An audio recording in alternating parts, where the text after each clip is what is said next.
بسم الله الرحمن الرحيم.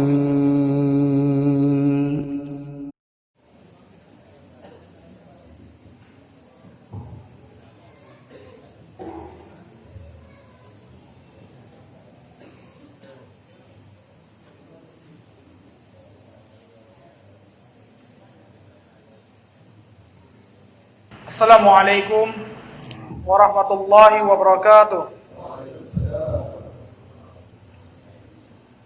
Alhamdulillah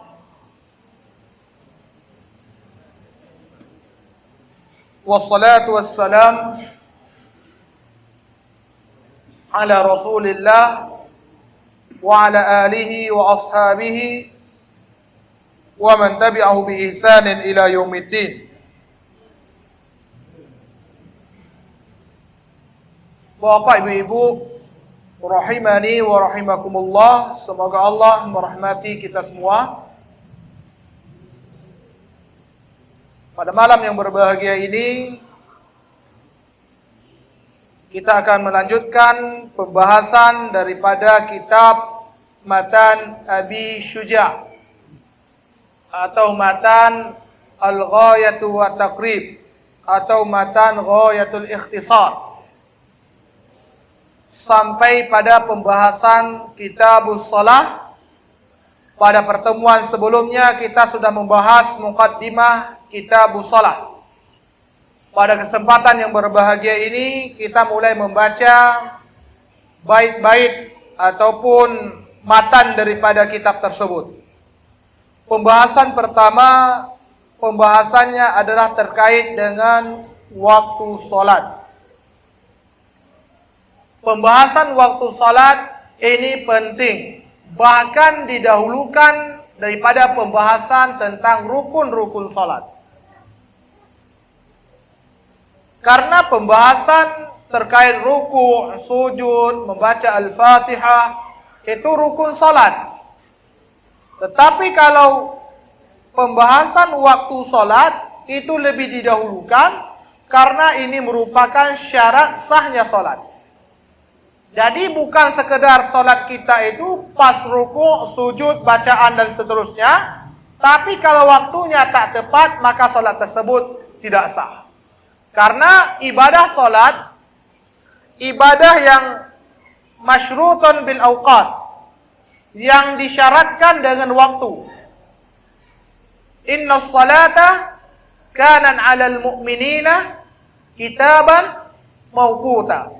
Jadi salat itu wajib bagi orang mukmin, orang Islam, itu terikat syarat sahnya atau tidak, masuk atau tidak masuknya waktu salat.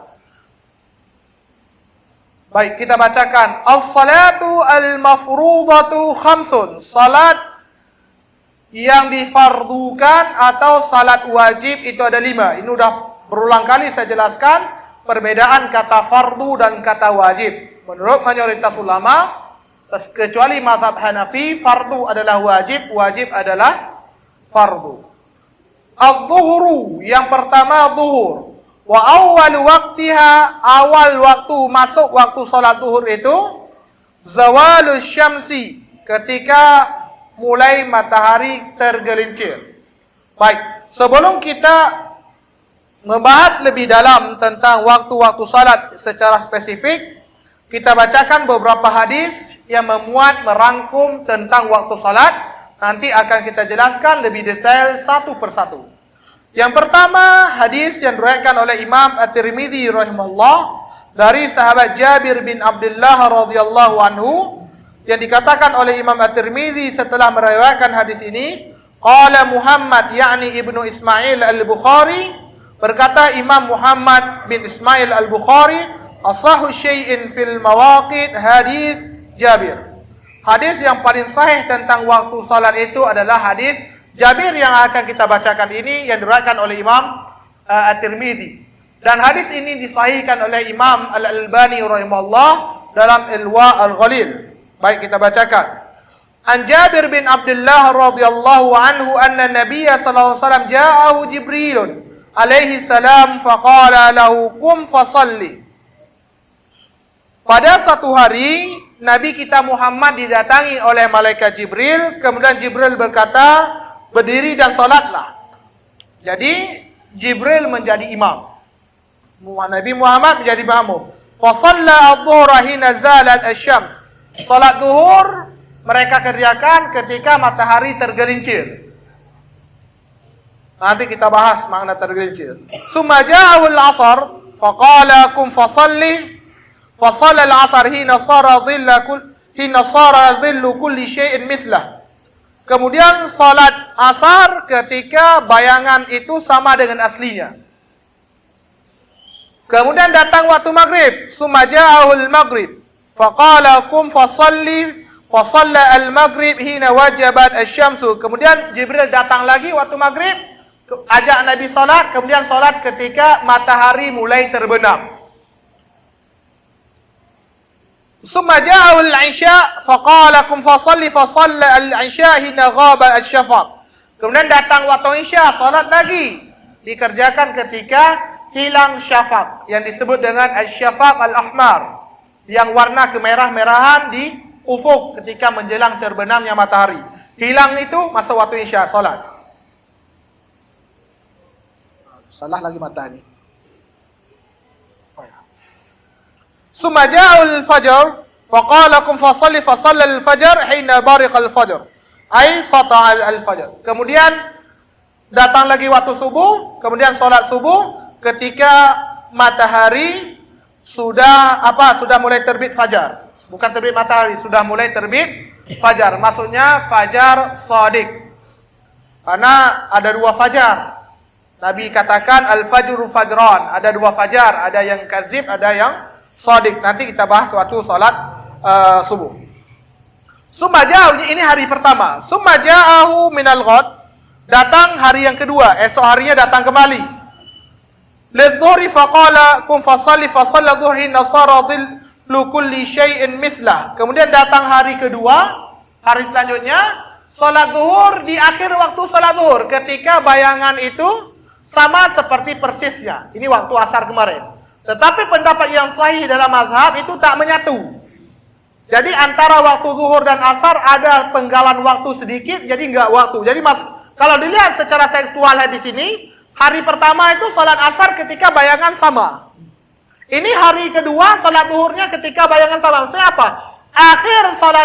Waktu akhir salat zuhur itu sebelum masuk waktu salat asar. Nanti lebih jelas kita bacakan lagi. Summa ja'al al-'asr faqala kum fasalli fasalla al-'asr hina dhillu kulli syai'in mislaihi. Kemudian datang lagi waktu salat asar hari kedua, itu salat asar ketika bayangan berubah menjadi dua bagian. Kalau panjang semeter, bayangannya udah 2 meter. Ada yang semeter sini, anak kecil ya.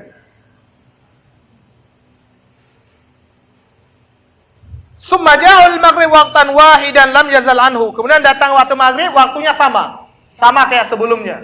Ketika matahari terbenam. Summa ja'ahu al-'isya hina dhahaba nisful lail aw qala thuluthul lail fa shalla al-'isya. Kemudian datang waktu malam, salat isya, itu waktu yang dikerjakan sepertiga atau setengah malam. Jangan tengah malam atau sepertiga malam. Kemudian datang lagi waktu subuh ketika mulai agak-agak sudah nampak semakin terang. Kemudian Jibril berkata, ma baina hadaini al-waqtaini waqtun. Antara dua waktu inilah waktu salat. Tadi waktu hari pertama zuhur mulai tergelincir, hari kedua akhir waktu. Nabi ingin menjelaskan awal dan akhir waktu salat. Nah, di antara dua waktu ini, waktu awal dan akhir, ini salat. Inilah waktu salat. Ini dalil, kita singgung dikit, digunakan oleh para ulama semisal Imam Ibn Hazm Al-Andalusi, Imam Ibn Taimiyah rahimahullah, Imam Ibn Qayyim, atau ulama-ulama Saudi sekarang yang bermazhab Hambali, yang menyisihi daripada pendapat muktamad dalam mazhab Hambali, yang menyisihi 4 mazhab. Ulama ini yang mengatakan tidak ada qadha salat, ini dalilnya. Artinya apa? Salat itu waktu salat, ini waktu awal, ini waktu akhir. Inilah waktunya. Kau salat sebelum masuk waktu tak sah, kau kerjakan setelah waktu tak sah. Orang mengqadha salat. Ini saya sekarang Kemarin tak solat, saya qadha habis maghrib, Allah Akbar solat maghrib. Waktu maghrib yang kedua saya solat ni kapan waktunya? Udah lewat. Tak sah. Jadi solat itu waktu yang terikat dengan waktu. Tak sah dikerjakan sebelum masa waktu, tak sah dikerjakan lewat waktu, kecuali ada udzur, kayak ketiduran, apalagi lupa dan seterusnya. Jamaah yang dimuliakan oleh Allah Subhanahu wa taala, ada banyak hadis. Saya bacakan mungkin hadis yang secara umum 1, 2 atau 3. Hadis yang kedua dari Abu Musa Al-Asy'ari radhiyallahu anhu. Hadis ini diriwayatkan oleh Imam Muslim rahimahullah. Anin Nabi sallallahu alaihi wasallam annahu atahu sa'ilun yas'aluhu an mawaqitis shalah falam yarid alaihi syai'an. Pada satu hari Nabi didatangi oleh seseorang bertanya tentang waktu salat. Ada orang nanya waktu salat. Salat itu kapan aja waktunya? Tanya sama Nabi. Nabi tidak menjawab pertanyaan orang tersebut. Wa fi riwayatin ukhra, dalam riwayat lain, ishhad ma'ana salat. Jawaban Nabi cuma mengatakan, kamu ikut salat aja bersama kami. Intinya Nabi ingin mengajarkan langsung pada praktek. Lihat. Ada salah satu filsuf Amerika, itu ada teori pendidikannya, filsuf yang pragmatis, John Dewey, itu katanya learning by doing. Pendidikan terbaik itu adalah pendidikan sambil bekerja. Nggak usah ngajarin teori orang itu berenang begini, lemparkan ke sungai, 3 kali buhu, bisa dia. Itu sebenarnya teori-teori demikian, itu teori dalam Islam. Islam itu bukan selalu terikat dengan teori. Lihat, ada orang naik waktu sholat, Nabi langsung, kamu ikut sholat aja. Biar orang langsung tahu tentang waktu sholat. Jadi sebenarnya kalau kita lihat, berbagai macam pakar-pakar dunia barat, itu kebanyakan nyuri dari konsep-konsep yang dibawa oleh Rasul ini kan. Ya udah, Nabi kapan waktu sholat? Udah kamu sholat aja bersama kami. Jadi Nabi ingin menjelaskan waktu sholat itu ketika dia praktek langsung tahu. Makanya kalau kita baca-baca banyak buku-buku orang barat itu, salah satunya filsuf pragmatis dari Amerika itu, John Dewey, yang kurikulum Amerika itu sangat dipengaruhi oleh John Dewey ini, seorang kafir ini. Dia buat teori, tulis buku, learning by doing. Belajar itu sambil bekerja. Ya kayak inilah. Sebenarnya itu bukan teori orang kafir, teori Islam yang kita bahasakan aja dicuri sama mereka lah. Karena kita sendiri malas mengkaji Al-Quran dan Sunnah Rasul Sallallahu Alaihi Wasallam. Dia bilang lagi, waduh Saidi ini udah belajar filsafat. Kacau ini. Saya nggak tahu, saya ada sifat buruk, suka baca apa aja. Jadi nggak usah diikuti. Ini bisa menyesatkan. Yang nggak usah diikutin Pak Lubis. Ikut yang benarnya aja. Buah yang jeleknya aja kata orangnya. Jadi lebih pandai dia berarti sama ustaznya. Baik, kita lanjutkan. Kemudian faqama al-fajr hina insyaqa al-fajr wa an-nas la yakadu ya'rif ba'dhum ba'dhum. Kemudian salat subuh. Ketika salat subuh itu baru terbit fajar, itu orang tak saling tahu wajahnya. Maka di dalam riwayat Aisyah itu orang perempuan yang keluar salat itu tak tahu siapa temannya. Ya dulu enggak ada listrik, enggak ada lampu. Artinya di awal waktu subuh.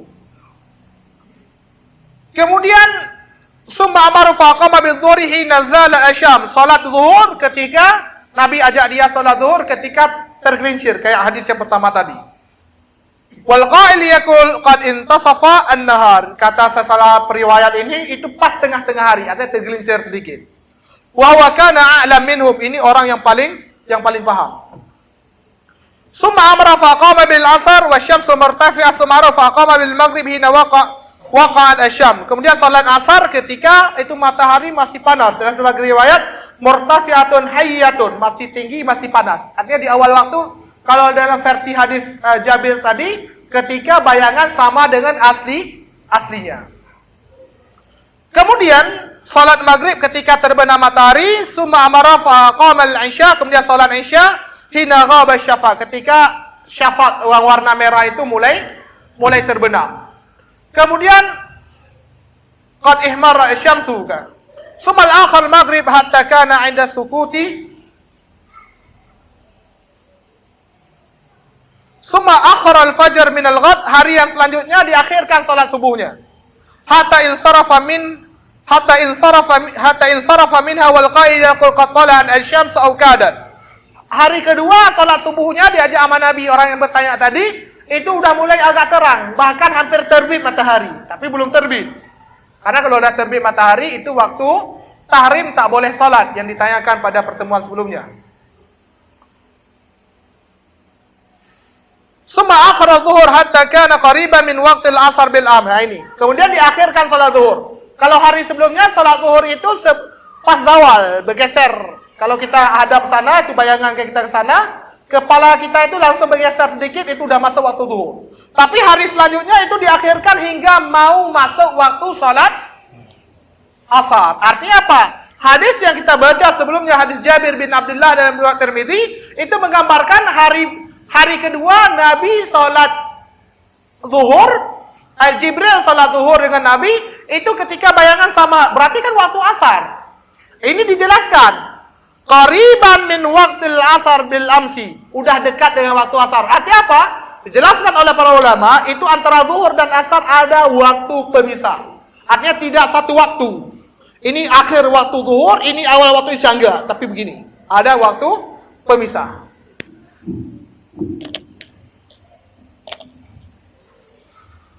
Summa akhir al-asar hatta insarafa minha, kemudian juga salat asar hingga agak diakhirkan hingga langit udah mulai agak memerah.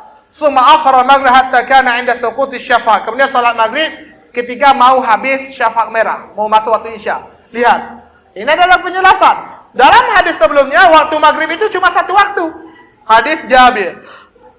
Hadis Abu Musa Asy'ari dalam Muslim itu ada dua waktu. Awal waktu ketika terbenam matahari, akhir waktu ketika mau hilang syafaq merah. Kalau tenggelam hilang syafaq merah berarti udah masuk waktu isya. Summa akhara isya, kemudian Nabi mengakhirkan salat isya bersama orang yang tanya tadi, hatta kana thuluts al-lail al-awwal, hingga sepertiga malam pertama. Kemudian salat subuh dan seterusnya. Kemudian kata Nabi, al-waqtu baina hadzain, salat itu antara dua waktu ini. Ini waktu awal, ini waktu akhir. Jamaah yang dimuliakan oleh Allah Subhanahu wa taala, sekarang kita mulai bahas satu persatu. Baik, yang pertama kita baca adz-dzuhru, salat zuhur. Wa awwalu waqtiha zawal syamsi. Awal waktu zuhur itu kalau sudah zawal. Pas matahari di titik-titik ini, itu haram sholat, waktu tahrim. Tak boleh sholat. Kalau matahari sudah mulai bergeser sedikit, ini arah apa sana? Apa namanya? Barat. Karena ini harus pas-pas ngomong. Karena hadis itu terkait konteks juga. Contoh, Nabi di Madinah, kata Nabi, bainal maghrib wal masyriq qiblah. Hadap kiblat salat di Madinah itu, kata Nabi, antara kiblat itu antara barat dan selatan. Berarti hadap sana kalau kita. Ini kan enggak. Itu di Madinah. Berarti ini kita hadap ke barat, kebalikan daripada hadis tersebut. Antara utara dan selatan kiblat. Apabila matahari bergeser sedikit saja, maka sudah masuk waktu zawal. Kalau pas di titik-titik, itu waktu tahrim haram solat. Tak boleh solat.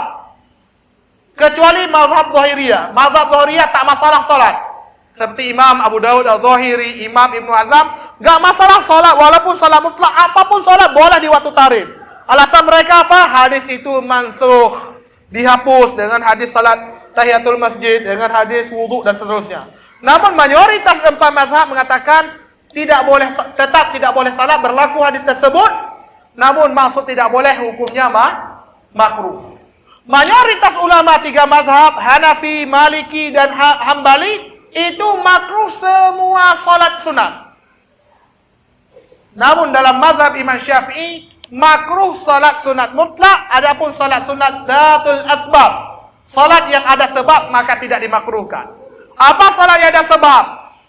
Idza dakhala ahadukumul masjid, kalau kalian masuk masjid, fala yajlis, jangan duduk, hatta yarqa rak'atain. Dalam riwayat hatta yusalli rak'atain, jangan duduk hingga salat 2 rakaat. Itu ada sebab. Kalau kita masuk masjid walaupun matahari pas di tengah-tengah tak masalah salat. Apa ini pengecualian? Ada hadis khusus. Man tawadda'a nahwa wudu'i hadza, kata Nabi dari hadis yang panjang dari Utsman bin Affan, yang berwudu dengan cara wudu'ku, kata Nabi, kemudian dia salat 2 rakaat, la yuhadits fihi ma nafsahu, Allah ampuni dosanya yang lalu. Selesai wudu, pas matahari di tengah-tengah, tetap boleh salat. Tiba-tiba buat dosa, dapat hidayah. Waduh, awak dapat hidayah buat dosa tadi, mu taubat. Hadis Abu Dawud yang disahihkan atau dihasankan oleh Syekh Albani, tidaklah seseorang abdun dzamban, tidaklah seorang hamba berbuat dosa, fayuhsin at-tuhur, kemudian dia bersuci, berwudu dengan sebaik-baik wudu, fayarqa rak'atan, kemudian dia salat 2 rakaat, kecuali Allah ampuni dosa-dosanya. Salat sunnah taubat. Walaupun matahari di tengah, tak masalah. Dan salat-salat yang lain yang memiliki sebab. InsyaAllah nanti kita bahas 3 atau 4 pertemuan yang akan datang. Ini cuma rangsangan, biar semangat dulu. Senyumnya udah manis Anda sekarang, Masya Allah. Samsul aja ya agak lempong dikit. InsyaAllah, InsyaAllah. Semoga Allah nikahkan Sul. Duduknya udah dekat-dekat ini kan. Baik, kita lanjutkan. Pas bergeser sedikit matahari, itu udah masuk waktu zuhur. Itu awal waktu. Wa akhiruhu idza sarra dhillu kulli syai'in mislahu. Akhir waktu zuhur itu ketika bayangan itu sudah sama. Ba'da zilli zawal, setelah zawal tadi. Kalau kira-kira bayangan saya itu sudah sama panjangnya dengan ukuran saya, itu waktu akhir salat zuhur. Berarti mendekati waktu asar, itu hadis tadi. Berarti zuhur itu cuma ada 2 waktu, ini awal dan akhir. Gak boleh lewat. Orang yang lewat, yang salat sebelum zawal atau salat sudah lewat ini, maka salatnya tak sah. Salatnya tidak sah. Yang kedua, kenapa disebut zuhur? Dan zuhur itu salat yang pertama dalam mazhab Syafi'i. Urutan salat itu bukan subuh tapi zuhur. Kenapa? Jibril turun mengajarkan waktu salat itu yang dimulai dengan salat zuhur. Zuhur itu dikatakan salat zuhur itu berasal dari kata ad-dhahirah. Dhahirah itu apa namanya? Orang terlalu panas matahari. Zuhur itu disebut salat zuhur karena dikerjakan di waktu zahirah, waktu yang panas, maka disebut dengan salat zuhur. Makanya ada sunnah abridu bis salah. Kita dianjurkan ada waktu-waktu tertentu kalau sedang panas-panasnya, itu dalam kitab Umdatul Ahkam, ada Bukhari Muslim meriwayatkan, antara keduanya itu disuruh untuk mendinginkan salat. Artinya apa? Disuruh akhirkan sedikit hingga tidak membebani orang. Sudah agak udaranya itu enggak terlalu panas. Jamaah yang dimuliakan oleh Allah Subhanahu wa taala, summiyat salatu dhuhri li'annaha tuf'al waqta adh-dhahirah. Dinamakan salat zuhur karena dikerjakan ketika waktu adh-dhahirah, ay syiddatul har, ketika benar-benar sedang panasnya. Wali annaha dhahiratun wasatan nahar. Ada juga yang dibuka salat zuhur itu dikerjakan, maksud zuhur di sini berasal dari kata dhahiratun. Salat yang dikerjakan dhahiratun fi wasatin nahar, pas tengah-tengah siang hari setelah zawal. Wal asru, yang kedua salat asar. Wa awwalu waqtiha azyada ala dhillil mithl. Awal waktu salat asar itu kalau sudah bertambah. Itu penggabungan dari hadis-hadis yang ada. Karena kalau pas bayangan kita sama panjangnya sama kita, berarti itu akhir waktu salat zuhur. Kalau sudah mulai bertambah sedikit saja dari asli tinggi kita, kita taruh bayangan pulpen, pokoknya panjangnya sudah mulai lebih sedikit saja, maka sudah masuk waktu asar. Wa akhiruhu fil ikhtiyar ila dhillil mislan. Waktu yang terpilih, mazhab waktu yang dipilih yang tidak dianjurkan di dalam mazhab itu untuk diakhirkan, ila dhillil mislan, ketika bayangan itu 2 kali lipat. Tak taruh pulpen 30 cm atau 15 cm, bayangannya udah 30, itu waktu yang ikhtiar, waktu yang dipilih. Itu waktu yang paling bagus dalam mazhab. Wafil jawaz, dan waktu diperbolehkan salat asar itu masih tetap boleh, sah hukumnya ila ghurubi syamsi, hingga terbenam matahari. Hingga terbenam matahari. Abu Hurairah radhiyallahu anhu berkata bahwasanya Rasulullah bersabda, "Man adraka minas subhi raka'ah qabla an tatla'a asy-syams faqad adraka subuh." Orang yang dapat 1 rakaat sebelum matahari terbit, berarti dia telah dapat 1 rakaat salat subuh, berarti telah dapat salat subuh. Wa man adraka raka'atan minal asri qabla an taqruba asy-syams faqad adraka al-'asr. Di dalam hadis Bukhari dan Muslim ini, orang yang dapat 1 rakaat salat asar sebelum terbenam matahari, berarti telah dapat salat asar. Berarti waktu salat asar itu sampai terbenam matahari. Minimalnya dapat 1 rakaat. Kalau udah terbenam, berarti udah masuk waktu maghrib. Saya sholat, udah 1 rakaat, bangkit ke rakaat kedua, Allahu Akbar, langsung bunyi azan maghrib. Maka salat saya sah. Minimal 1 rakaat. Kurang dari 1 rakaat maka tidak sah. Harus ada 1 rakaat sempurna, itu berada dalam waktu sholat. Saya tambahkan lagi. Ini dalil kedua yang digunakan oleh Imam Ibnu Hazm, Imam Ibnu Taimiyah, Imam apalagi Ibnu Qayyim, Syekh Utsaimin, Syekh bin Baz dan semisalnya, rahimahumullah rahmatan wasi'ah, para ulama kita. Mereka mengatakan ini dalil tidak ada qadha salat. Kenapa? Berarti Allah dan Nabi menetapkan batasan sahnya salat itu harus salat di waktu salat itu minimal 1 rakaat. Saya habis salat maghrib, saya salat maghrib qadha punya kemarin. Jangankan 1 rakaat, bismillah pun enggak masuk di waktu salat. Waktunya kemarin. 1 rakaat, kurang 1 rakaat aja tak sah, apalagi ini bismillah pun tak dapat. Maka ini dalil yang digunakan oleh minoritas ulama, harus takui. Sebagian kecil para ulama yang mengatakan tidak ada mengqadha salat. Namun mayoritas ulama 4 mazhab mengatakan wajib mengqadha salat. Dan ini diakui, dijelaskan oleh Syekh Muhammad bin Shalih Al-Utsaimin. Syekh Utsaimin ulama yang sangat bijak. Beliau tidak setuju, enggak ada qadha salat. Bahkan beliau mengatakan mengqadha salat itu bid'ah. Tetapi ketika ada yang bertanya di dalam Majmu' Fatawa wa Rasail Syekh Muhammad bin Shalih Al-Utsaimin, itu gurunya Ustaz Yazid hafizahullah, itu beliau jelaskan 4 mazhab mengatakan wajib. Jadi ingin apa? Ada orang qadha salat, tidak ada qadha salat, itu bukan standar dia salafi atau bukan. Itu yang penting. Kalau kita lebih condong pada pendapat tak qadha salat, tak masalah. Syekh Utsaimin. Tetapi kita harus meyakini, itu harus kita terima, enggak boleh kita tipu, enggak ada. 4 mazhab itu mewajibkan. Dan bahkan saya sudah enggak tahu nantilah kapan-kapan kita jelaskan lebih rinci. Baik jamaah yang dimuliakan oleh Allah Subhanahu wa taala. Jadi ada 3 waktu. Awal waktu ketika bertambah bayangan lebih dari asli.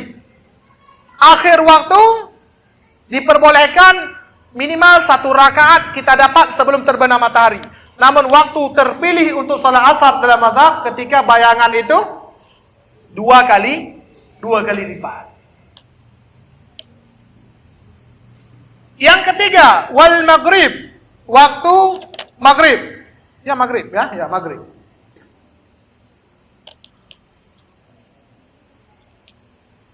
Waktu maghrib, wa waktuha wahidun, waktu maghrib cuma 1. Ini pendapat jadid, pendapat baru dalam mazhab Imam Syafi'i. Berarti berpegang kepada hadis yang pertama tadi yang saya bacakan. Hadis Jabir bin Abdullah dalam riwayat Imam At-Tirmidzi rahimahullah. Kita bacakan dulu. Wa waqtuha wahidun, cuma 1 waktunya.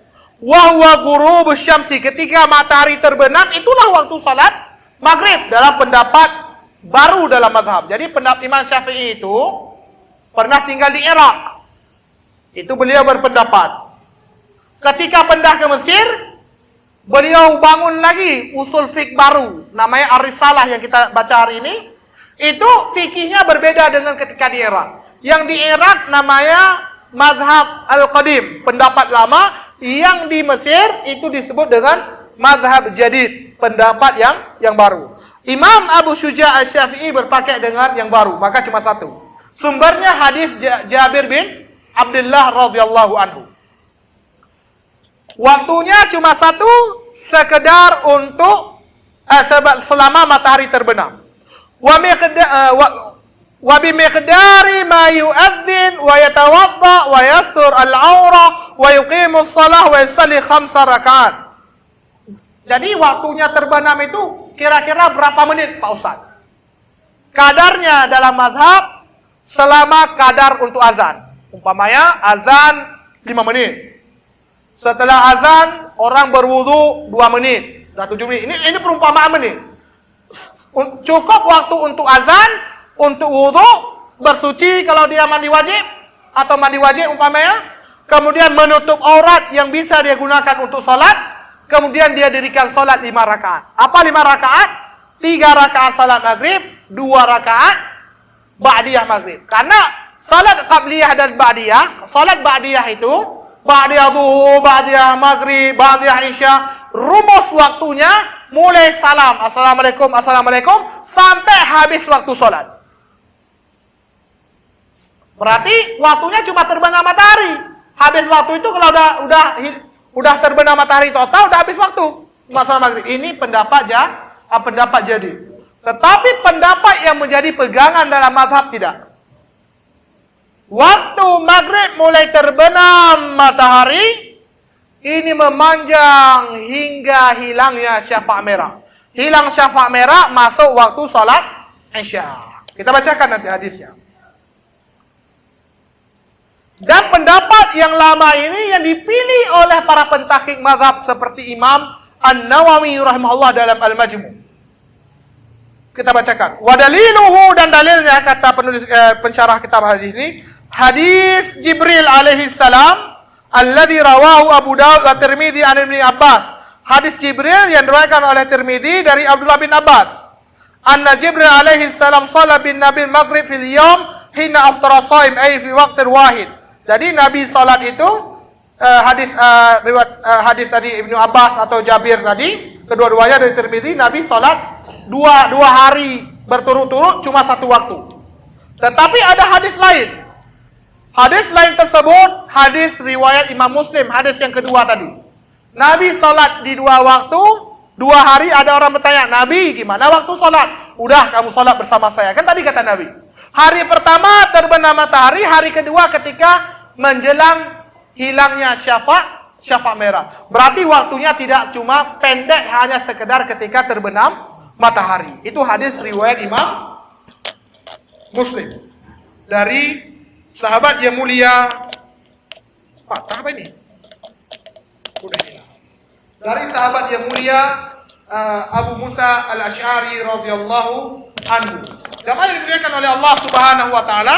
Dan ada hadis lain yang juga diriwayatkan oleh Imam Muslim tentang innahu laysa fin naum tafrid, inna ma'at tarfi' ala man lam yusalli as-shalah hatta yaji'a waqtu shalah ukhra. Kata Nabi sallallahu alaihi wasallam, orang yang ketinggalan salat karena ketiduran tinggal salat, itu tidak dianggap orang tersebut melalaikan salat. Hakikat orang melalaikan salat adalah orang yang tidak salat melalaikan waktu salat hingga masuk waktu salat di depan. Berarti apa ini?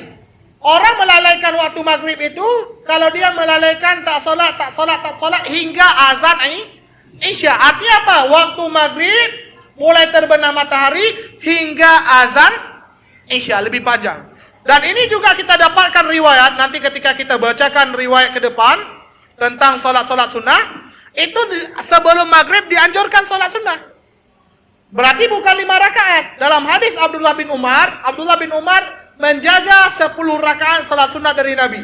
Salah satunya 2 rakaat sebelum maghrib. Tetapi ada riwayat itu Nabi, para sahabat salat 2 rakaat sebelum maghrib. Hadis riwayat Imam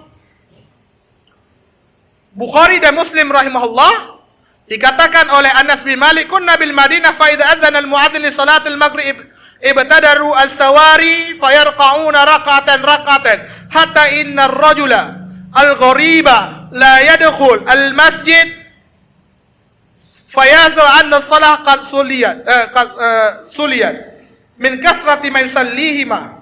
Jadi kata Anas bin Malik, pada masa Nabi itu kami di Madinah, kalau terdengar azan maghrib itu sahabat berbondong-bondong ke masjid, langsung berbaris kayak tiang-tiang. Artinya mereka sholat sunat.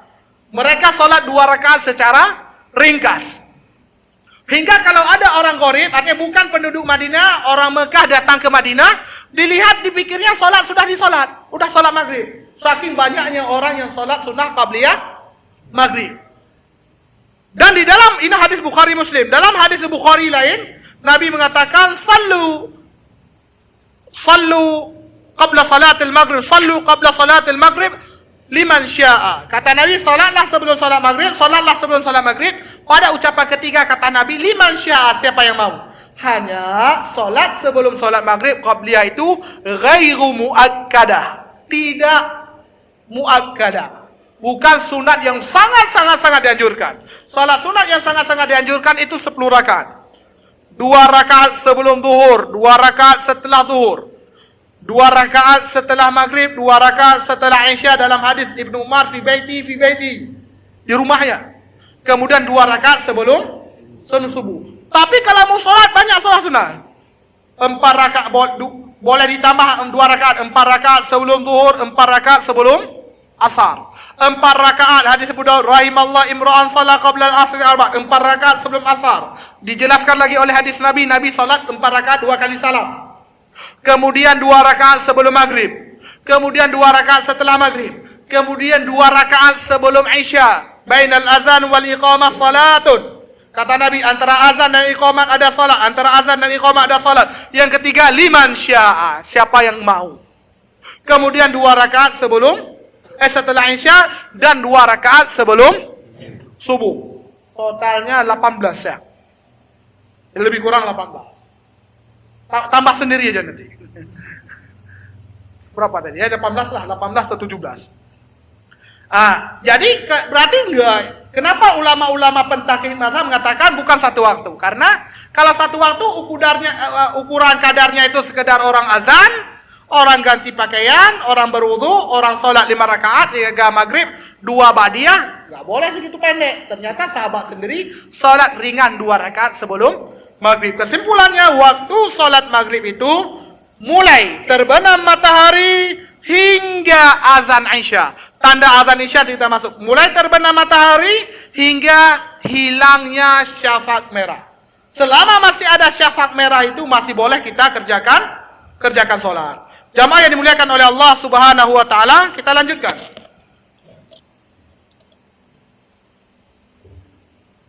Wal isya'u, adapun salat yang keempat ya. 1 2 3 4. Wa awal waqtiha idza ghaba asy-syafaqul ahmar. Awal waktu salat isya kalau hilang syafaq merah. Kalau kita lihat di ufuk sana itu ada warna merah karena pentulan cahaya yang sudah agak tenggelam matahari dipantulkan nampak merah. Kalau sudah hilang itu udah masuk waktu isya.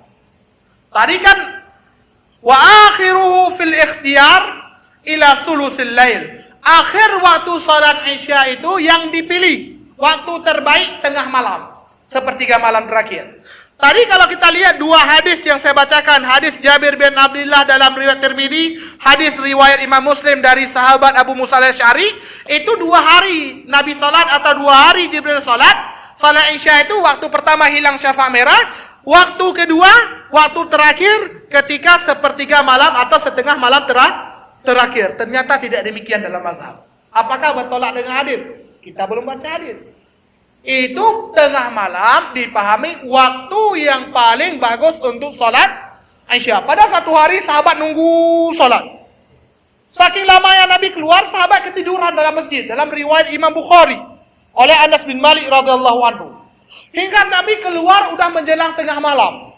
Kemudian salat isya. Kata Nabi, inilah waktu salat isya terbaik kalau tidak memberatkan. Hukum asalnya itu bagus salat Isya tengah malam. Cuma nanti kalau tengah malam kita salat Isya, yang hadir cuma imam sama muadzin. Karena memberatkan itu, makanya didahulukan. Ini harus dipahami. Jadi waktu yang dipahami jadi waktu salat Isya ini agak berbeda dengan dua hadis tadi dalam mazhab. Cuma nggak bertentangan, ada hadisnya. Waktu pertama itu hilang syafa' merah, waktu terbaik itu kalau sudah sepertiga malam. Berarti jam berapa kira-kira? Oh, 2 udah mau, ya sepertiga, kayaknya lebih jam 2. Sepertiga malam terakhir itu, dia pas. Kayak sepertiga, ya lebih kurang itu. Enggak, sepertiga malam awal, bukan sepertiga malam terakhir. Nah, sekitar jam 10 lah. Nah, beda pendapat, ada jam 10. Saudara Ustaz Subhan, jam berapa tadi? 11. Gak apa-apa. Lebih tepatnya, ukur sendiri ini. Biasa beda pendapat. Nanti alasan, sahabat pun ada beda pendapat Ustaz. Awaknya pula diam nanti. Wafil jawas, dan boleh salat subuh itu boleh salat. Artinya tetap boleh salatnya sah, cuma tak bagus. Yang paling bagus sepertiga malam awal. Boleh salat, diperbolehkan waktunya memanjang ila tulu'il fajri tsani, hingga terbit fajar kedua. Apa? Azan subuh. Sebelum azan subuh masih boleh salat Isya, waktu boleh. Namun waktu terbaik itu sepertiga malam pertama. Ini secara tekstual kita baca, kalau nggak baca hadis lain, ini bertentangan dengan dua hadis yang saya bacakan tadi. Hadis Jabir bin Abdullah dalam riwayat Imam Tirmizi, dan hadis riwayat Abu Musa al-Asy'ari dalam riwayat Imam Muslim. Karena makanya kita butuh penjelasan ulama, karena kita nggak baca dah hafal semua hadis. Dibaca oleh mereka semua, diringkas. Mana hadisnya? Ya hadis tadi. Hadis riwayat Imam Muslim. Kata Nabi, "Innahu laisa fin naum tafrid." Orang yang ketiduran bangun subuh udah jam 12 umpamanya. Atau bangun belum salat maghrib, bangunnya udah jam 10. Berarti kan udah masuk salat Isya, salat maghrib. Itu tidak dianggap melalaikan salat. Orang yang tidur. Kenapa? Itu namanya uzur syar'i. Namun kata Nabi, innamat tafriq ala man lam yusalli as-salah hatta yaji waktu salah al-ukhra. Yang dianggap orang melalaikan salat, orang yang tak salat hingga masuk waktu salat selanjutnya. Apa yang dipahami? Orang yang melalaikan salat, orang yang tak salat hingga masuk waktu salat depan. Artinya apa? Ini waktu yang kau lalaikan ini sebenarnya masih bisa salat sebelum masuk waktu. Artinya apa? Waktu suatu salat itu mulai azan sampai sebelum masuk waktu salat berikutnya. Berarti waktu maghrib itu mulai selesai azan maghrib hingga sebelum azan Isya. Waktu Isya itu selesai azan Isya, hilang syafa' merah hingga sebelum azan subuh. Orang yang melalaikan salat, orang yang tak salat kata Nabi hingga masuk waktu salat berikutnya. Ini berlaku untuk semua salat kecuali salat subuh. Waktu zuhur berlaku sampai menjelang asar. Waktu asar sebelum azan maghrib, itu panjang. Waktu maghrib itu sampai sebelum azan Isya. Waktu Isya itu sampai sebelum, kayak jual obat, sampai sebelum subuh. Waktu subuh sampai ke zuhur pula. Pengecualian. Kalau subuh sampai terbenam matahari. Terbit matahari. Kita bacakan. Belum baca memang. Wa subuh, dan subuh. Wa awwalu waqtiha, awal waktu subuh. Tulu'il fajri tsani, keluar fajar yang kedua. Jadi fajar salat subuh itu dalam riwayat Imam Ibnu Khuzaimah, ada sahih Imam Ibnu Khuzaimah dari Ibnu Abbas radhiyallahu anhu, Nabi bersabda, "Al-fajru fajran." Ada 2 fajar.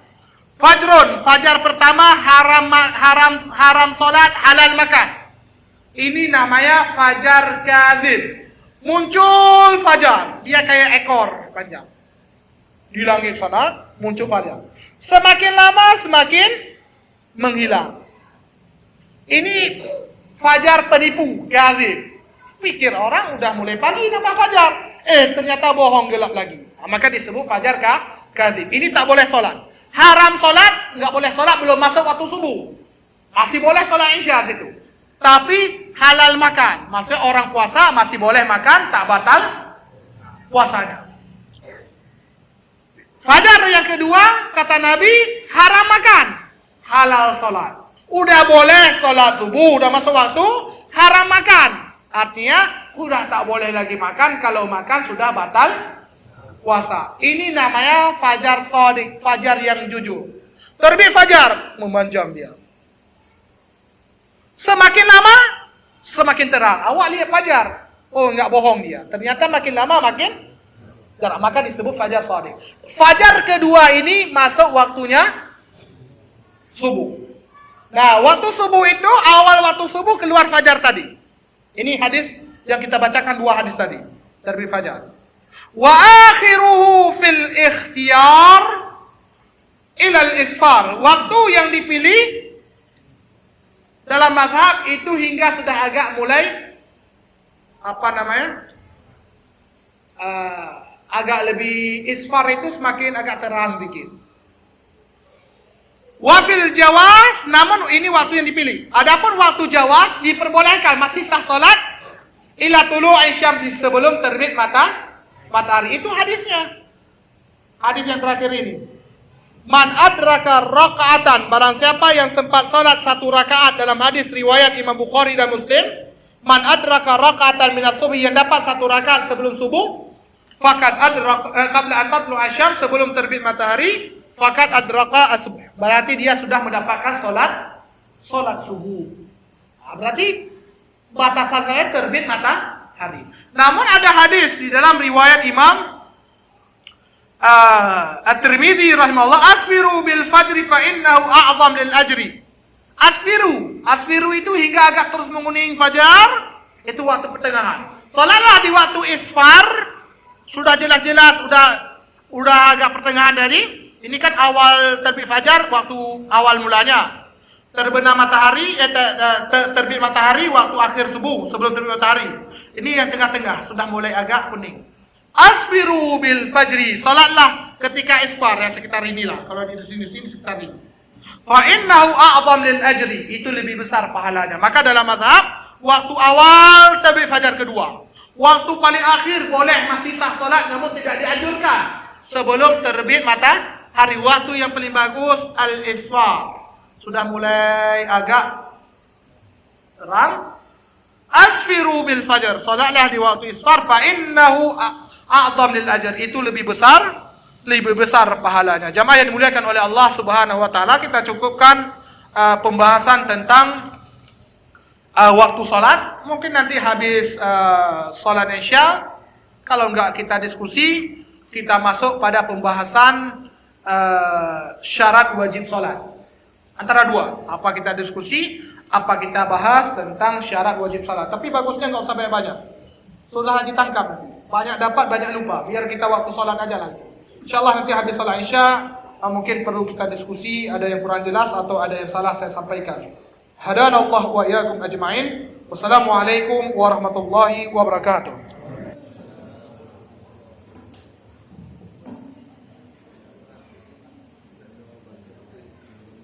Assalamualaikum warahmatullahi wabarakatuh.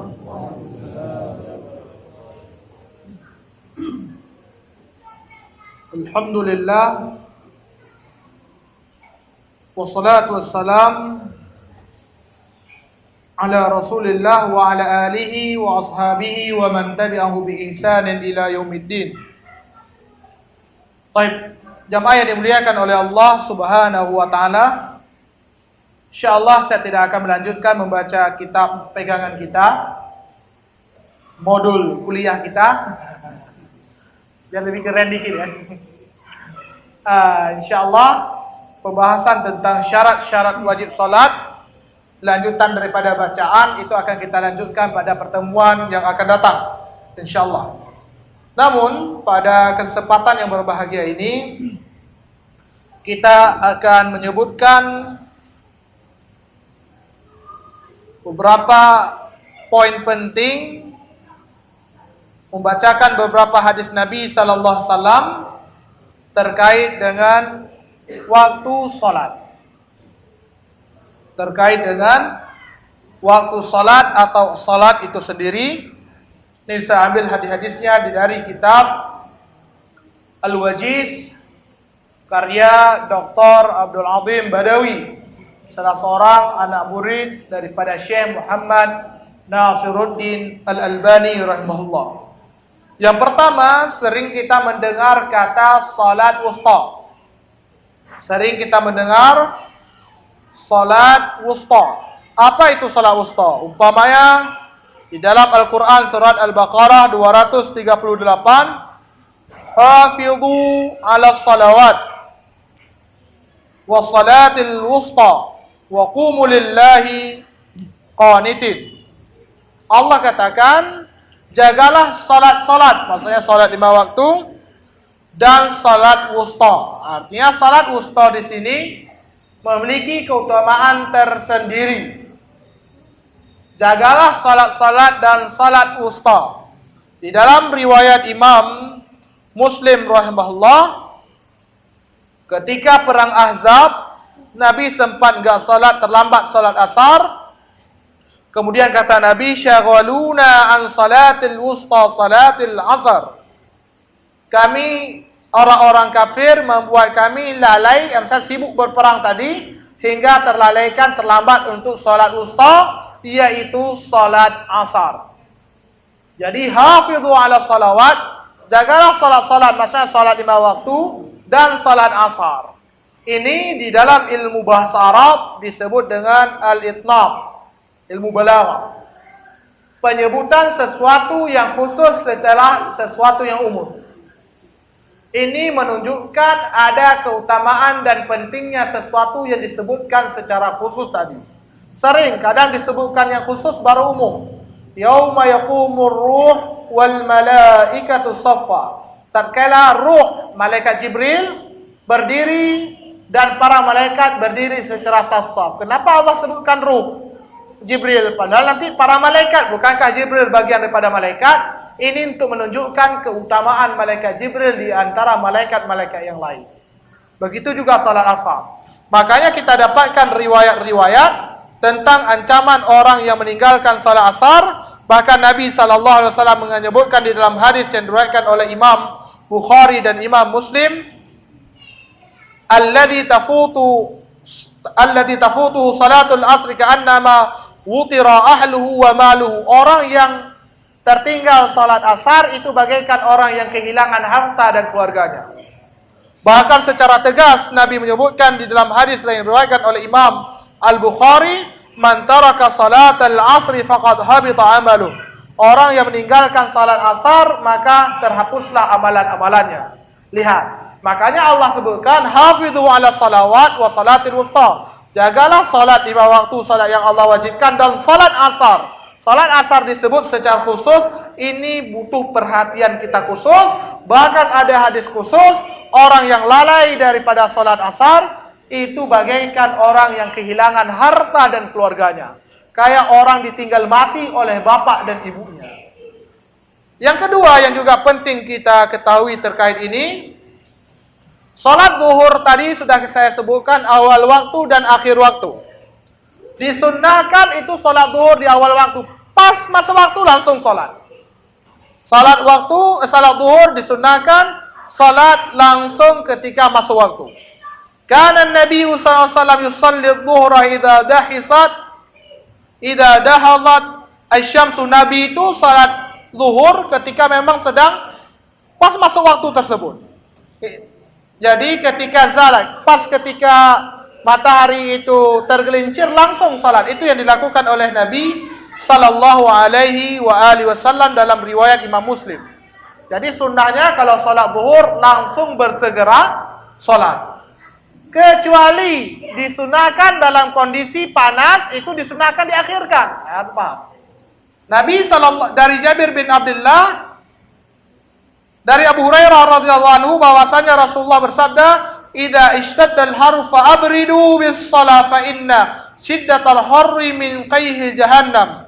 Di dalam riwayat Imam Bukhari dan Imam Muslim kata Nabi, apabila sedang sangat-sangat isyaddal har, sedang panas sangat, matahari terik kali, terasa sangat panas, fa'abridu bis salat. Tunggu, dinginkan dengan solat. Maksudnya tunggu, akhirkan solat sebentar. Solat zuhur tersebut diakhirkan hingga agak terasa dingin, udara tak terasa sangat-sangat panas. Karena panasnya matahari itu bagian dari panasnya neraka, kata Nabi. Jadi ini harus dipahami. Kalau kondisi normal, sunnah bersegera untuk solat zuhur. Kalau kondisi sangat-sangat panas, sunnahnya kebalikan, diakhirkan solat zuhur. Fa'abridu, abridu didinginkan. Maksudnya diakhirkan hingga matahari mulai agak tak terlalu lagi panas. Yang selanjutnya, salat asar itu dianjurkan juga bersegera. Jangan diakhirkan salat asar. Jangan diakhirkan salat asar. Kana Nabi yusalli al-asar wa syamsu murtafi'ah hayya. Nabi salat asar itu matahari masih terik. Fayadhhab al-dhahib ila al-awali fayati al-awali wa syamsu murtafi'ah. Selesai salat bersama Nabi, ada seorang sahabat pergi ke daerah Awali di salah satu sudut kota Madinah, lumayan agak jauh. Itu sampai ke sana matahari masih panas. Itu yang dilakukan oleh Nabi. Karena Nabi, kebiasaan Nabi itu salat asar itu tidak diakhirkan sampai mau terbenam matahari. Bahkan ada anjuran, bahkan ada ancaman tersendiri. Orang yang mengakhir-akhirkan waktu salat asar hingga mau terbenam matahari, sudah mulai agak keluar kuning, mau merah, baru dia salat. Itu dikatakan oleh Nabi di dalam riwayat Imam Abu Dawud dan Imam At-Tirmidzi rahimahullah, kata Nabi, tilka salatul munafiq, itu salat orang-orang munafik. Yajlisu yarqab al-syam hatta idza kanat bainal qarnay syaitani qama fanaqarah arba'an la yadhkurullah illa qalilan. Orang munafik itu salat orang munafik. Duduk tunggu habis waktu, bentar lagi. Pas matahari di antara dua tanduk setan mau terbenam, langsung dia bersegera salat. Allah akbar, sami Allahu liman. Salat ekspres. Tidak menyebutkan Allah kecuali sangat sedikit. Ini dia kurang bagus. Kita mengakhir-akhirkan, sedikit lagi sisa waktu baru kejar. Karena waktunya sedikit, ya jurus ekspres pun keluar. Maka ini yang dikatakan oleh Nabi, tilka salatul munafik, itu salat orang-orang munafik. Kemudian salat maghrib itu juga dianjurkan untuk bersegera. La tazalu ummati bi khair aw 'ala al-fitrah ma lam yuakhiru al-maghrib hatta tashtabak an-nujum. Kata Nabi dalam riwayat Imam Abu Dawud yang disahihkan oleh Syekh Al-Albani, umatku ini, umat Islam senantiasa dalam kebaikan, senantiasa di atas fitrah, selama mereka tidak mengakhirkan waktu maghrib hingga muncul bintang-bintang baru sholat. Jadi maghrib dianjurkan tak diakhirkan, bersegera untuk sholat maghrib, karena maghrib, bahkan sholat sebelum maghrib pun itu ringan. Kenapa? Karena waktu maghrib itu sangat-sangat pendek. Jangan sampai keluar bintang baru kita sholat.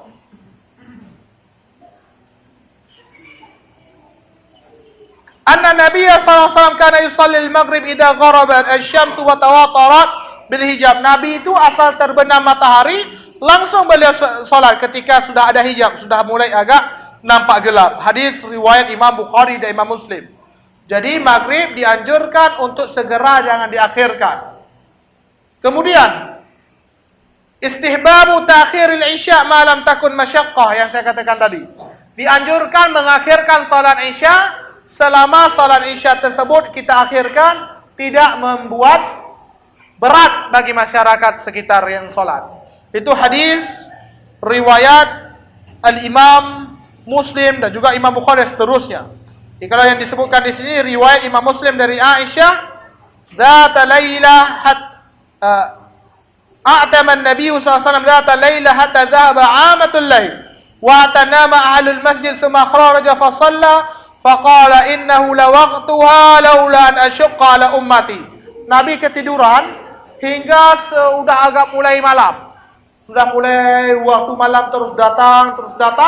Orang nunggu di masjid ketiduran, baru datang Nabi, baru salat. Kemudian kata Nabi, innahu la waqtuha, ini waktu salat maghrib, waktu salat isya. Laula an asyqa ala ummati, kalau tidak memberatkan umatku. Jadi waktunya paling bagus diakhirkan. Apa diakhirkan? Yang pertama, tidak membuat keberatan bagi masyarakat.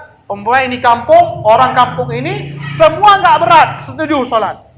Yang kedua, ini juga perlu kita perhatikan, ini bab-bab sunnah harus diperhatikan, jangan muncul fitnah. Diajarkan dulu, disosialisasikan hadis ini, nanti jangan sampai masyarakat tak paham, muncul fitnah. Kita nggak dosa. Cuma lebih bijaknya, hal-hal demikian kita ajarkan terlebih dahulu. Orang sudah tahu, ketika kita praktekkan, orang tak terkejut. Nabi itu dakwahnya sirriyah dulu. Salah satu, ada dua faedah disebutkan oleh para ulama. Kenapa Nabi dakwah diam-diam? Di antaranya yang pertama, supaya orang Mekah itu enggak terkejut. Kalau langsung dakwah, langsung terang-terang terkejut, emosi mereka, kalap mereka, bisa-bisa mereka menghanguskan dakwah. Diam-diam, udah mulai terbiasa di kuping orang-orang kafir Quraisy. Ketika dakwah secara terang-terangan, mereka marah, tetapi enggak semarah kayak orang terkejut. Begitulah hakikatnya. Kita butuh, yang namanya apa? Kayak hal-hal hadis demikian, kita jelaskan dulu pada masyarakat, kita sampaikan. Namun saya tetap nggak mengatakan kalau ada orang mengamalkan ini salah, nggak bisa kita katakan. Contoh, Nabi itu kalau hari Jumat, beliau imam, beliau membaca surat As-Sajdah. Kemudian ada sujud tilawah. Ada orang salah paham, ini hadis, ini kalau nggak salah saya riwayat Tirmidzi atau Bukhari Muslim. Yang jelas hadis sahih. Ada orang salah paham, dipikirnya disunahkan sujud tilawah, ayat sajadah manapun boleh dibaca. Tidak, yang disunahkan membaca surat sajadah. Kebetulan di ayat tersebut ada yang mengharuskan, mensyariatkan kita untuk sujud tilawah. Ada ulama, ini perbedaan antara Imam As-San'ani dengan Imam Ibnu Daqiq Al-Aid. Kedua-duanya ulama besar. Ada, kalau mungkin saya kebalik, ada satu ulama ngomong begini, kalau bukan Ibnu Daqiq, Imam As-San'ani, penulis Subul Salam. Ini disebutkan oleh penulis kitab Taisir Alam Syarah Umdatul Ahkam. Ada salah satu di antara kedua yang berpendapat demikian, jangan terus-menerus. Kalau terus-menerus dibaca surah As-Sajdah, ada sujud tilawah, orang awam yang tak tahu, yang belum ada ilmu, dipikir nanti wajib. Alasannya bagus. Dibantah oleh ulama yang satu lagi, kebalik mungkin. Kalau enggak kita praktek terus-menerus, itu orang awam tak paham-paham nanti. Biar mereka lihat, udah bertanya-tanya, ditanya baru kita jelas. Demikianlah gambarannya. Maka, saya nggak berani katakan kalau ada orang langsung praktek, jangan. Logikanya, argumentasinya juga kuat. Tapi bijaknya. Kalau kedua-duanya bisa jalan, maka ini lebih indah. Kita kerjakan. Tak masalah kalau mampu. Cuma kita juga tetap mengajarkan masyarakat, jangan sampai nanti orang terkejut. Kalau bagi saya, jalankan kedua-duanya. Karena bagi saya, kedua argumentasi ulama ini dipikir-pikir, kedua-duanya benar. Jangan dibuat selalu, nanti dipikir orang awam tak ada ilmu, wajib. Ya juga. Kalau tak kita buat-buat, sampai mati dia tak tahu. Iya juga. Dengan kita buat, nanti orang tanya, kenapa di celanamu di atas kaki melulu? Oh begini, ini hadis. Baru tahu dia. Ini hal-hal demikian, tak masalah ini. Kedua-duanya, misalnya ada argumentasi kayak tadi, ini sampai, cuma kalau bisa kita jalankan keduanya, itu lebih indah. Orang nggak tercokeh, nggak terkejut, sunnah Nabi pun tetap ditegakkan.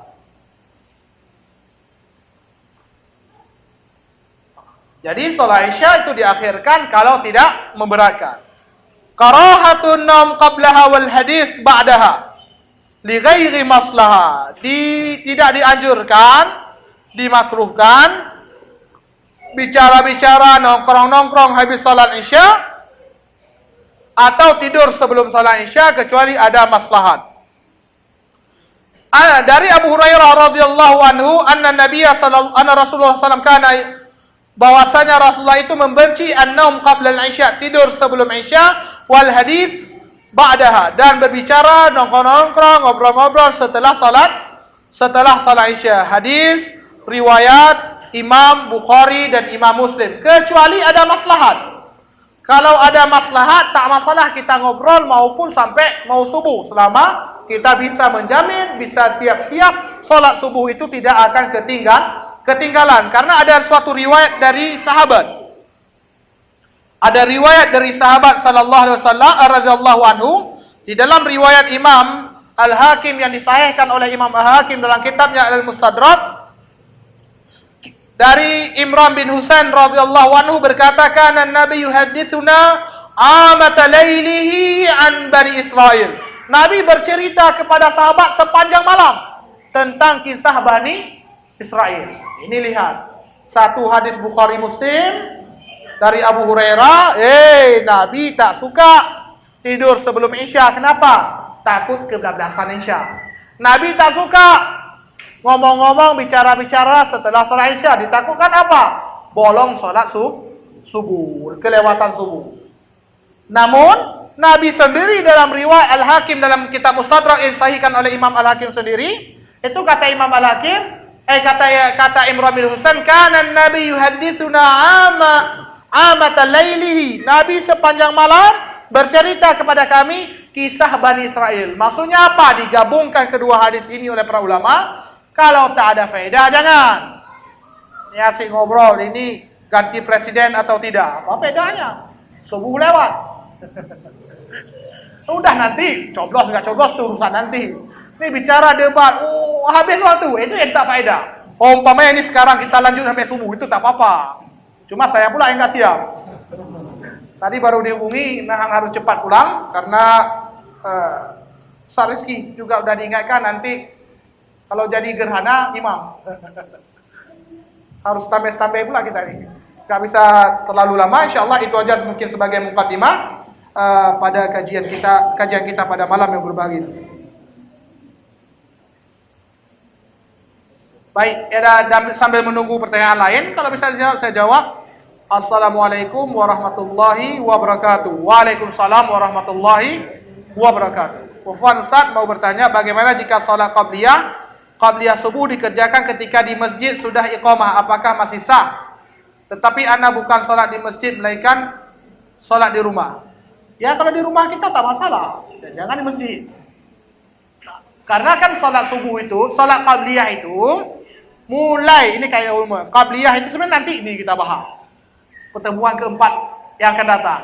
Mulai azan sampai sebelum sholat itu dikerjakan. Bahkan, mohon maaf, iqamat di tempat kita ini di Aceh dan Indonesia secara umum terlalu cepat kali. Harusnya azan itu apa? Azan pemberitahuan waktu sholat.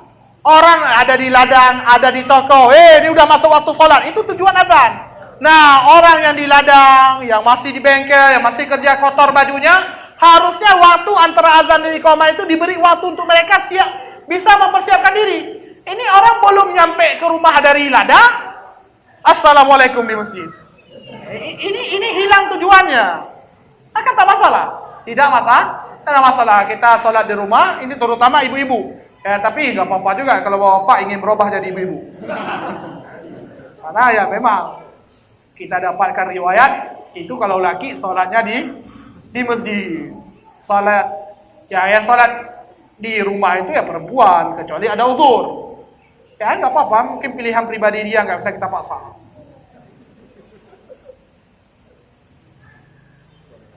Nah, itu sama ini. Masalah masjid tak sama waktu itu tak masalah. Yang penting maka patokan boleh waktu sholat masuk itu, udah masuk waktu sholat, ini tadi waktunya yang kita bahas tadi.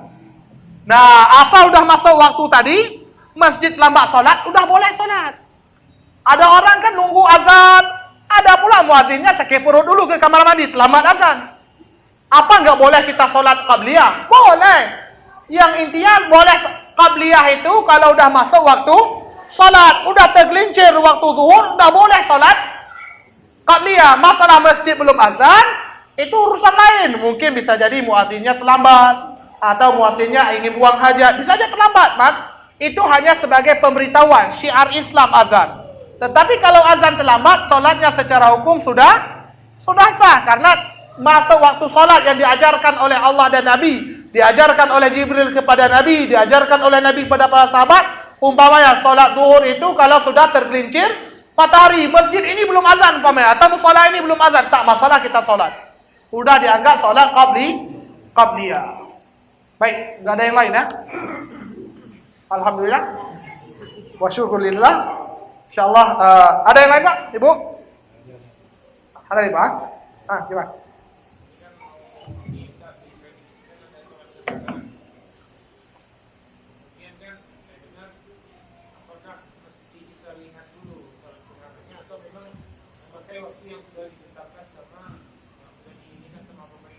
Nah, penetapan waktu tersebut gini.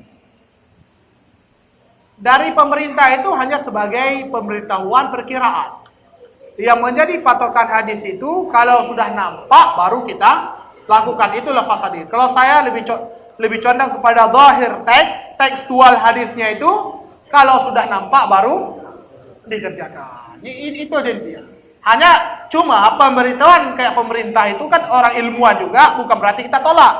Itu hanya kayak perkiraan cuaca. Besok hujan, kadang-kadang nggak hujan juga. Agak gitu aja lah. Hanya sebagai ikhbar, bukan kepastian.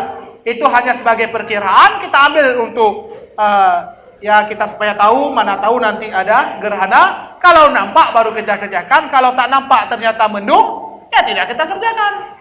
Yang dibebankan kepada kita itu sesuatu yang mudah. Kalau saya itu yang saya pegang sebagaimana pegangan saya dalam bab ini, dan ini merupakan pendapat mu'tamad dalam mazhab Imam Syafi'i rahimahullah, dan teks hadis memang demikian. Kalau sudah nampak.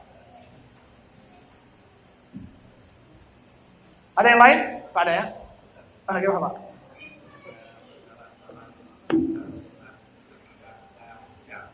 Pak ada Aisyah.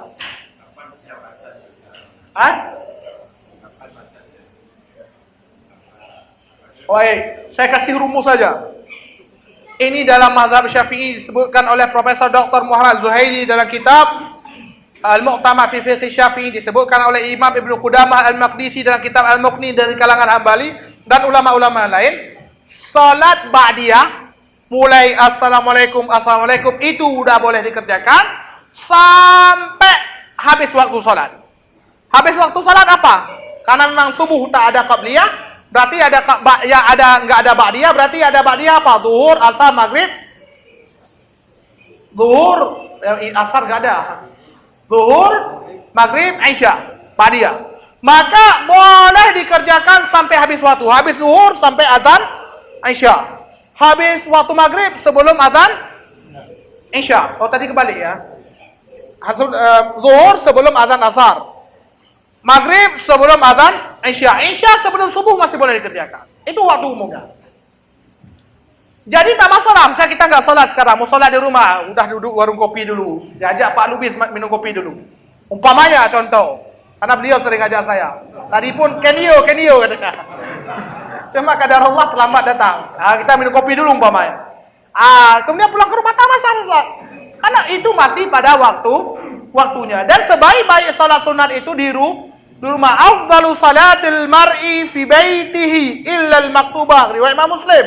Sebaik-baik salat seseorang itu di rumah kecuali salat wajib. Enggak semua salat sunnah juga baik di rumah. Idul Fitri jangan pula salat di rumah sendiri. Ini kita harus baca hadis yang lengkap. Ini kalau pakai hadis ini satu, nanti gerhana sunnah salat di rumah sendiri. Ini. Nah, salat itu yang wajib di masjid, yang sunnah, rawatib dan salat-salat sunnah yang lain, itu yang tidak disyariatkan, tidak dianjurkan berjamaah, maka dikerjakan di rumah, kayak witir. Tapi kalau yang disyariatkan, dianjurkan berjamaah, ya kerjakan secara berjamaah. Jangan pula nanti ada hadis dari Imam Muslim, kata Sa'idi, awak tak bertanggung jawab itu. Sebaik-baik salat di rumah kecuali salat wajib. Orang pergi ke lapangan hari raya, dia salat di rumah. Ini tak benar. Ini salah paham. Maka selalu saya katakan, orang yang belajar tanpa guru, itu sepakat ulama itu. Belajar wajib berguru. Maka yang bilang itu yang tak berguru, itu gurunya setan, benar-benar mirip. Benar-benar mirip. Pikir sendiri lah. Kata para ulama, man ta'allama binafsihi Au bi ghairi syaikhin. Orang yang belajar tanpa guru fa khata'u, kesalahannya aktsar min thawabi, lebih banyak dibandingkan benarnya. Kayak tadi. Afdalu salatil mar'i fi baitihi illa al-maktubah. Sebaik-baik salat seorang hamba itu di rumahnya kecuali salat wajib. Orang hari raya di lapangan di masjid, dia di rumah sendiri. Ini hadisnya, ini kan salah. Kalau ada guru bisa ada kita baca penjelasan para ulama. Oh, maksudnya kalau Idul Fitri bahkan memang di syariat ini yang perlu. Jadi tak masalah, boleh dikerjakan. Boleh dikerjakan walaupun sudah kayak Ba'di Aisyah itu jam 4 nanti bolehlah, jam 4 wudu. Langsung salat tak masalah. Ini juga kalau bangun masuk masjid. Kita berwudu. Kemudian masuk masjid. Selesai azan zuhur. Ini mau salat apa kira-kira? Tahiyatul masjid. Apa salat sunat wudu atau salat qabliyah zuhur? Kebetulan waduh tadi awak buat dosa pula berbohong sama istri. Salat taubat lagi. Yang mana yang harus dikerjakan, Sul? Sekalian. Gimana sekalian? Sengaja aku salat zuhur qabliyah zuhur 2 rakaat. Plus. Gimana ini? Sunat sama sunat bisa digabungkan. Berarti niatnya digabungkan. Ya Allah, sengaja saya sholat, di hati maksudnya. Sengaja saya sholat zuhur qabliyah zuhur 2 rakaat plus salat taubat 2 rakaat, merangkap salat wudu 2 rakaat. Itu Sul. Tadi ada salat yang disebut dengan disebut secara mutlak gitu. Contoh gini. Barang siapa masuk masjid maka salatlah 2 rakaat. Barang siapa selesai berwudu, salatlah 2 rakaat. Yang buat dosa bertobat, salatlah 2 rakaat. Saya masuk masjid, saya salat qabliyah zuhur 2 rakaat. Itu secara otomatis salat-salat itu langsung otomatis masuk. Kan dibilang Nabi yang salat yang berwudu kemudian salat 2 rakaat. Saya ada salat 2 rakaat enggak tadi? Salatlah qabliyah zuhur 2 rakaat. Barang siapa masuk masjid salat 2 rakaat. Ada salat enggak? Salat. Saya taubat. Yang taubat salat 2 rakaat. Jadi saya kan salat juga 2 rakaat, itu masuk. Kecuali yang enggak boleh digabungkan itu yang sifatnya terikat dengan waktu-waktu tertentu dan seterusnya. Ini yang sifat kayak seperti ini boleh. Dan niatnya tak perlu digabungkan dalam. Cukup kita niatkan qabliyah zuhur, include semuanya. Enggak perlu di-includekan dalam niat. Tadi enggak usah plus, merangkap, enggak usah lagi. Oke, orang buat surat, garis miring, garing, itu enggak usah lagi. Baik, jamaah yang dimuliakan oleh Allah Subhanahu wa taala, kita cukupkan aja dulu. Ibu-ibu, jelas Bu? Alhamdulillah. Waalaikumsalam warahmatullahi wabarakatuh.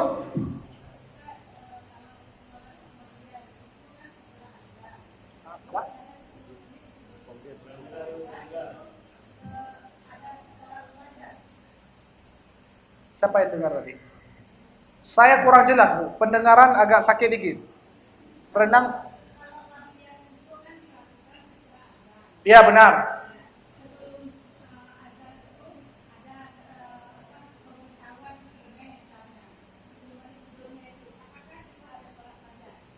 Enggak. Salat fajar itu adalah salat qabliyah zuhur. Dinamakan qabliyah zuhur karena dikerjakan sebelum salat zuhur. Dinamakan salat fajar karena dikerjakan subuh. Salat 2 rakaat salat fajar itu adalah 2 rakaat sebelum subuh. Salat fajar garis miring salat sunnah qabliyah subuh. Dinamakan qabliyah subuh. Qabliyah artinya sebelum subuh. Kan bukan habis subuh kita kerjakan. Dinamakan sebagai salat fajar karena sudah terbit fajar yang kedua yang boleh azan. Jadi sama, rakaatal fajri kata Nabi dari hadis Aisyah. 2 rakaat salat fajar khairun minad dunya wa ma fiha. Itu lebih baik bandingkan dunia dan seisinya. Maksudnya apa 2 rakaat fajar? Yang sudah terbit fajar. Kalau sudah terbit fajar, Nabi tak ada salat kecuali salat 2 rakaat sebelum fajar dan salat subuh. Itu berarti sama. Jadi sama, enggak ada lagi Bu. Jadi sebelum azan tak ada solat. Kalau mau solat, boleh. Solat wudu, solat taubat, solat masuk masjid, solat hajat dan seterusnya. Atau mau solat tasbih juga boleh. Ini ada hadis-hadisnya yang dijelaskan oleh Syekh Albani bahwasanya hadis solat tasbih itu benar adanya. Yang berbeda dengan Syekh Ibnu Baz rahimahullah. Itu boleh. Jadi sekali lagi salat fajar itu adalah salat qabliyah subuh itu sendiri. Jadi Nabi itu salat qabliyah subuh.